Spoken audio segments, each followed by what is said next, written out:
আমার বাবা একজন ভ্যান চালক এবং আমাদের ওখানে সপ্তাহে 2টা হাট হয়। হাটে আমি আমার আবার পেঁয়াজও বিক্রি করি, সিঙ্গাড়া, চপ এগুলো বিক্রি করি স্যার।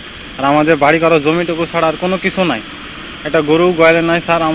এবার আমার অনেক চেষ্টা ছিল, আমার ছোটোকাল থেকে আমার বাবা আমাকে হাল ছাড়েনি, চেয়েছে যে আমার ছেলে একটা সরকারি চাকরি করবে। আমাদের 7 বংশে কেউ সরকারি চাকরি করে না স্যার।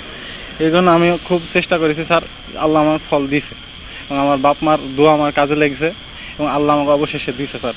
এই জন্য আমি আল্লাহর কাছে হাজার হাজার শুকরিয়া আদায় করছি। আর এইখানে কোনো টাকা পয়সার সিস্টেম এরকম হয় না, আর আমার সেমন সামর্থ্য নাই। আমার বাবার কিডনি বেচলেও টাকা দেওয়া সম্ভব না, কোনোভাবেই কোনো কিছু করা সম্ভব না। আজ আমি এই মাত্র 120 টাকার মূল্যে আমি এই জবটা পেয়েছি। আমি 2বার ব্যর্থ হয়েছিলাম। 2বার ব্যর্থ হওয়ার পরে আমি আজকে নিজের যোগ্যতায় রিটেন পরীক্ষা দিয়েছি, মাঠ পরীক্ষা দিয়েছি, সব পরীক্ষা দিয়ে আমি পাশ করে আজকে আমি চাকরিটা পেয়েছি। তো আমি অনেক খুশি, আজকে আমার বাবা মাও অনেক খুশি যে আমি চাকরিটা পেয়ে গেছি। নিজের অনুভূতিটা বলে বোঝাতে পারবো না যে আমি কতটা খুশি হয়েছে আজকে যে আমি চাকরিটা পেয়ে গেছি। যমুনা স্মার্ট রেফ্রিজারেটর, স্মার্ট লাইফে স্মার্ট রেফ্রিজারেটর।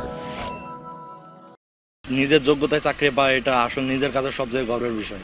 আলহামদুলিল্লাহ দীর্ঘদিন চেষ্টার ফলে নিজের যোগ্যতায় চাকরি পেয়েছি। আমার বাবা একজন কৃষক মানুষ, অনেক কষ্ট করে লেখাপড়া করাইছে। আজকের এই সাফল্যতা একটা অন্যরকম সাফল্যতা, যেটা ভাষায় প্রকাশ করার মতো না। আমরা একটা মধ্যবিত্ত পরিবারের সন্তান, একটা চাকরি পাওয়া মানে বিশালই ব্যাপার। এই সময় একটা ফ্যামিলির হাল ধরা মানে আমাদের কাছে অনেক কিছু পাওয়া। এবার আমার দ্বিতীয় মাঠ ছিল। প্রথম মাঠে আমি ভাইভাতে বাদ পড়ছিলাম। আলহামদুলিল্লাহ এবার আল্লাহর রহমতে আমি পাশ করছি, চাকরিটা পাইছি।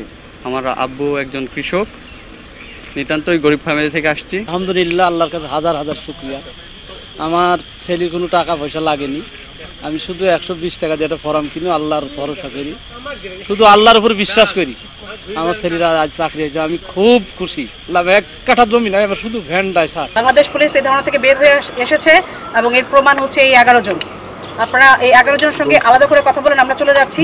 যদি এরকম কিছু পান আমাদেরকে জানাবেন, আমাদের উপকার হবে, যাতে মেহেরপুর জেলায় এরকম কোনো চিট বাটপার বা দালাল না থাকে। এদের কাছ থেকে আমরা যেন সাবধান হই, এরকম লোকদের দ্বারা যেন কেউ মেহেরপুরবাসী যেন প্রতারিত না হয়।